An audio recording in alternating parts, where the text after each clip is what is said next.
Se në raste në përgjithësi ndodh kështu, se ka raste edhe kur në çështja e paraburgimit, domethënë mbajtja në paraburgim revolton edhe më shumë, ja ceron edhe më shumë, ka raste që i trimëron domethënë për veprimin që e kanë bërë.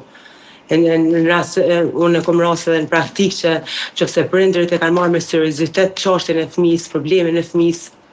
e kanë zgjedhur, domethënë e kanë rregullisht e kanë çuar në psikolog, e kanë mbikëqyrë në shkollë në mënyra se si sillet, në bashkëpunim me kujdestarin e klasës, kanë bashkëpunuar në mënyrën, e kanë vëzhguar domethënë që si sillen në shkollë, me kono shoqëru, kanë pas shumë rezultate të mira. Edhe mënyrën e parandalimit që ai i mitur që mos bien ndesh me ligj dhe mos përsëris ndonjë vepër penale. Kjo është nuk është në mënyrë e përgjithshme, kjo është domethënë çështja e paraburgimit është në mënyrë individuale mbas rastit rrethana të cilat ato shkruaj vepra penale, domethënë është individuale, janë disa kushte dhe kritere që duhet më plotësuar që më caktu paraburgimi.